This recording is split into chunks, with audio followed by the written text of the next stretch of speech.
Welcome to the debate. Since the late 19th century, Iran has, well, aggressively promoted Persian nationalism as its state ideology. It imposed this policy of one country, one nation, and one language.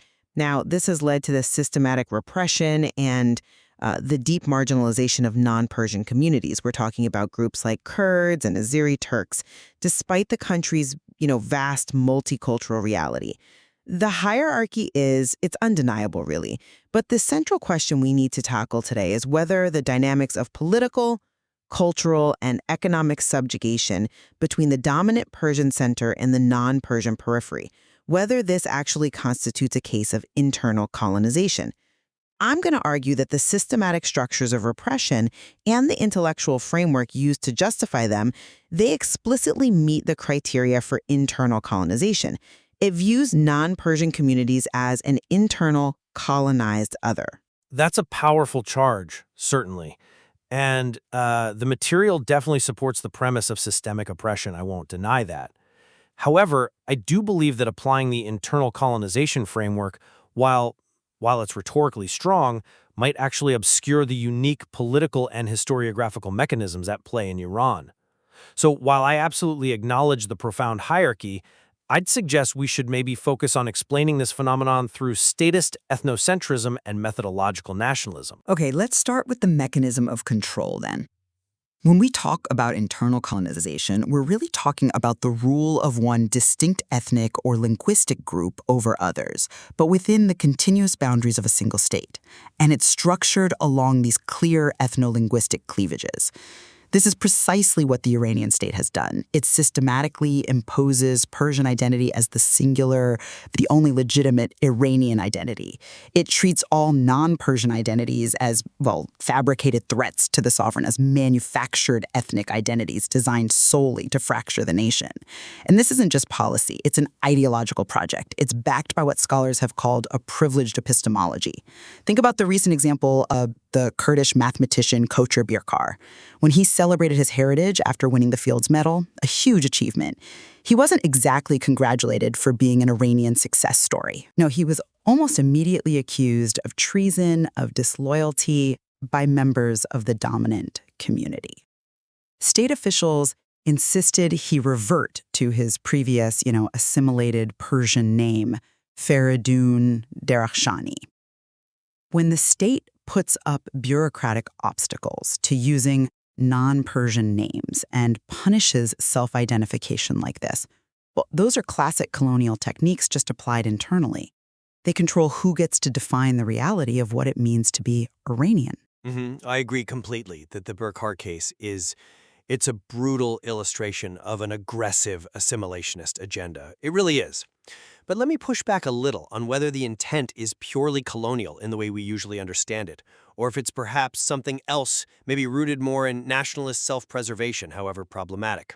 My alternative framework, statist ethnocentrism, it focuses on the specific rhetorical strategy the Persian elite uses to defend its position. And crucially, they actively attempt to de-ethnicize Persianness itself. You see, the dominant community often claims that even referencing the ruling group as an ethne is some kind of foreign conspiracy against national unity. They'll say things like, there is no such thing as Persian ethnicity, arguing that Persian is simply the national language. Now, this maneuver is calculated, clearly. It attempts to position the conflict not as one ethnic group ruling another, which is central to the definition of internal colonialism, but rather as a defense of national unity against dangerous separatism or tajye-e-talab. Since the colonizing power usually asserts its ethnic superiority, this explicit denial of ethnicity by the ruling group, it complicates a straightforward application of the colonization model. They claim to represent the entire polity as a whole, making their oppression seem like an act of national cohesion, however false that claim might be. Wait, hang on a second. I think that very denial of ethnicity is actually some of the strongest evidence for the colonial structure, not against it. That's how it secures that privileged epistemology you mentioned, the power to define reality. When the elite claims Persian isn't an ethnicity, they're positioning it as universal, as the default, the neutral setting for Iranian identity. And that's what justifies its mandatory imposition on everyone else. That is how they create the structural subordination, and just look at how this ideological groundwork translates into the degradation of language. Scholars like Cengiz Pahlavan openly label non-Persian languages as mere dialects, Guyish or Lahja, or even primitive languages, Ebtidai. Meanwhile, they position Persian as the sole language of science, literature, and the reservoir of Iranian thought, sentiment, and values, as Eshan Yarshader famously argued. This conviction leads directly, inevitably, to the call for linguicide.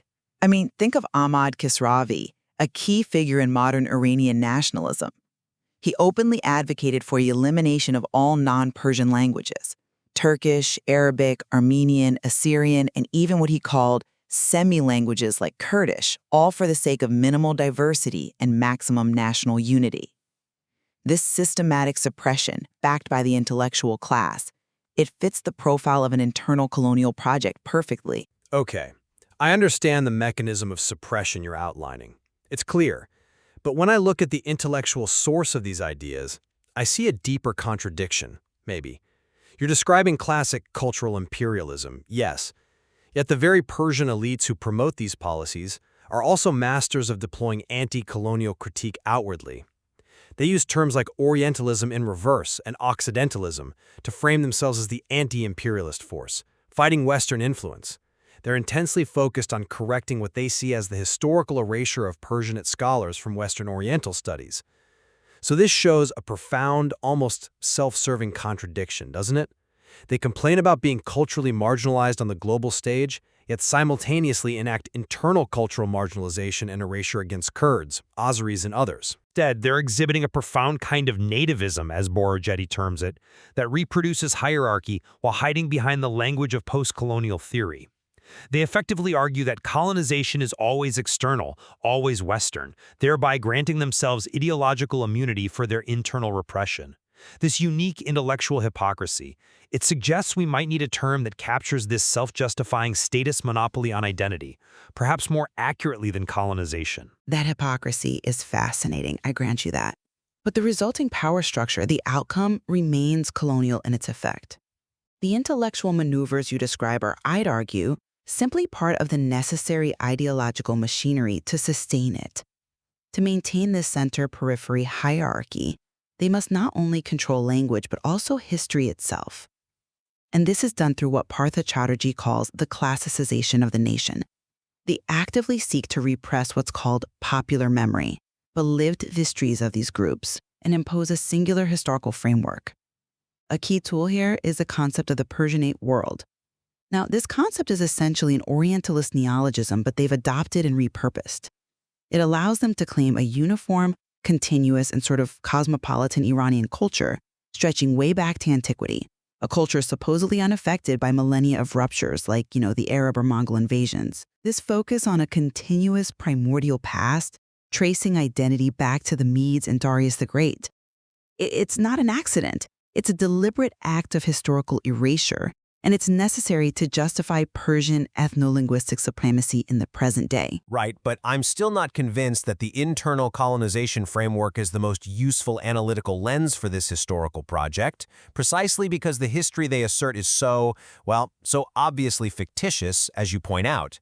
Scholars cited in the material have noted that the projection of Iran as this single, homogeneous entity with an unbroken history is enabled by a conceptual linguistic ambiguity. It's essentially an invented, totalizing narrative geared towards nation-state building. Furthermore, the resistance of non-Persian identities isn't merely a reaction to the modern Pahlavi state, which a pure internal colonization model might sort of imply. We have pre-Pahlavi evidence that challenges this idea of recent ethnic differentiation.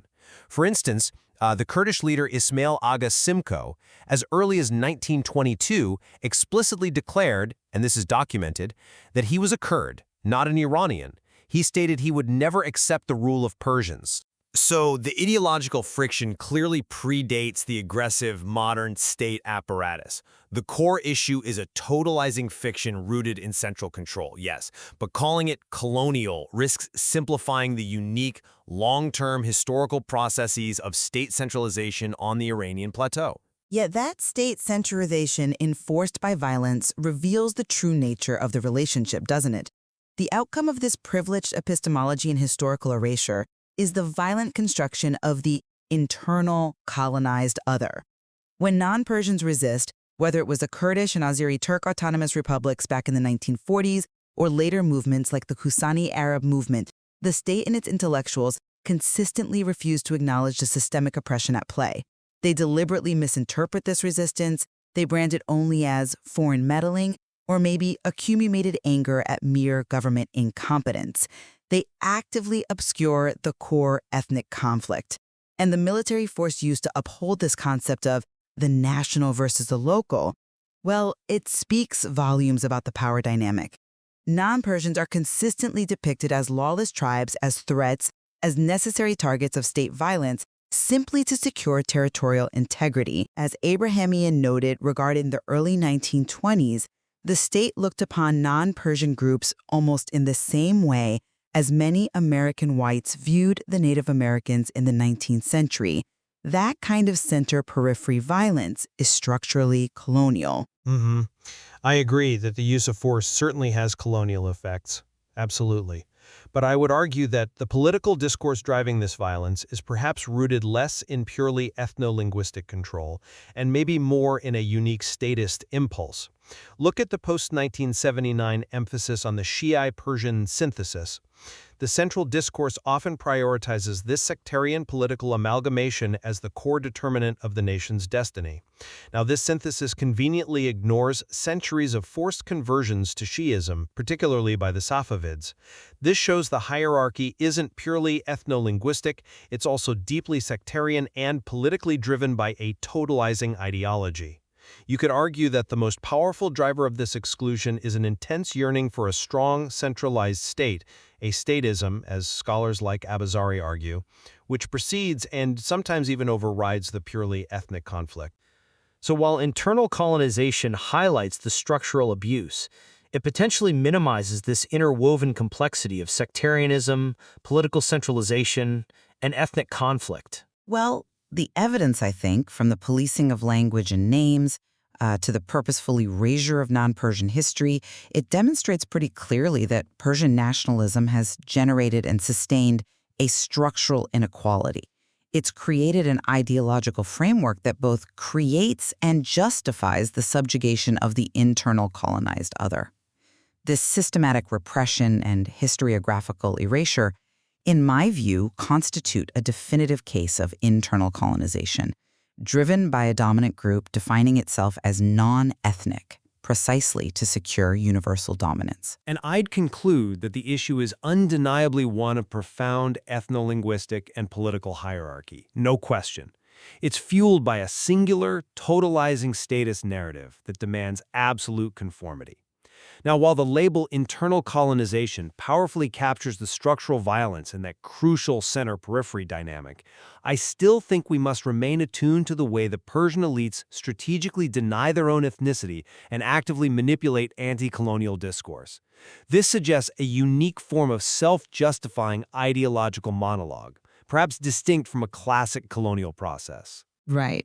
So understanding these power dynamics in Iran really requires navigating this inherent tension, the tension between the state's insistence on a singular, continuous Iranian identity and the deep, persistent reality of non-Persian experiences. It ultimately leaves us to weigh which framework, internal colonization or perhaps status ethnocentrism, best illuminates the mechanism of repression at work.